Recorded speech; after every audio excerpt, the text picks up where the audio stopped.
संबंध महाराष्ट्रामध्ये पावसानं थैमान घातलेला आहे। शेतकऱ्यांची परिस्थिती हालाकीची आहे। या ठिकाणी सरकारने अद्याप कोणत्याही शेतकऱ्यांना कोणतीही मदत केलेली नाही। कारण की शेतकऱ्याच्या नदीकाठच्या जमिनी वाहून जाऊन शेतकरी पूर्णपणे कोलमडला आहे। शेतकऱ्याचे जनावरे वाहून गेले आहेत, झालेली आहे। तरी देखील आम्ही शांततेत आंदोलन करायला, आम्हाला मध्ये आंदोलन करावं लागेल। या ठिकाणी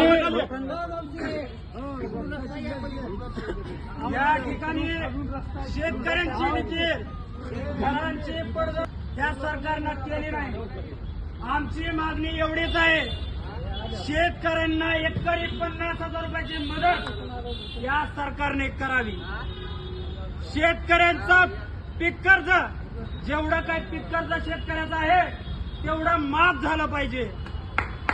आणि ज्या शेतकऱ्यांच्या नदीकाठच्या जमिनी आहेत, ज्या शेतकऱ्याचे जनावरे वाहून गेली आहेत, ज्या शेतकऱ्यांचे घरं ह्या पावसामुळे पडले आहेत, त्या शेतकऱ्यांना हेक्टरी 1.5 लाख रुपयाची मदत ह्या सरकारने करावी, ही आमची संभाजी सेनेच्या वतीने मागणी आहे। जर आम्ही प्रशासनाला 26/9/2025 रोजी इशारा म्हणून निवेदन दिलं होतं संभाजी सेनेच्या वतीनं, जोपर्यंत मराठवाड्यातील जेवढे काही जिल्हे आहेत त्याच्यामध्ये लातूर जिल्हा पण आला, त्या जिल्ह्यातल्या शेतकऱ्यांना न्याय देण्याचं काम मायबाप सरकार म्हणून तुमचं आहे।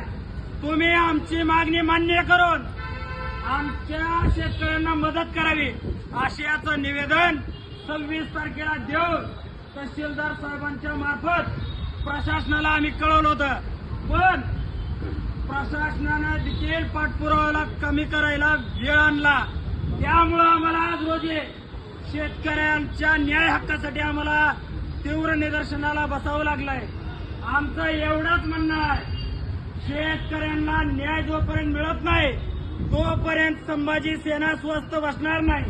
आज आम्ही तहसील कार्यालयाच्या समोर तीव्र निदर्शने करणार होतो, पण नाईलाज असतो, प्रशासन कुठेतरी पाठपुरावा करायला कमी पडलं, त्या कारणाने आम्ही तहसीलच्या समोर पायऱ्यावर आज निदर्शने करतोय।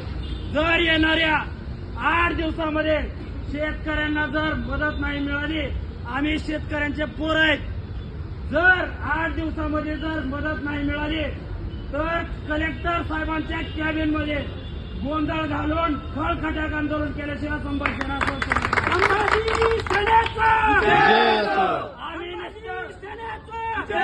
आम्ही नुसतं पोकळ भाषण करण्यासाठी या ठिकाणी आलो नाही।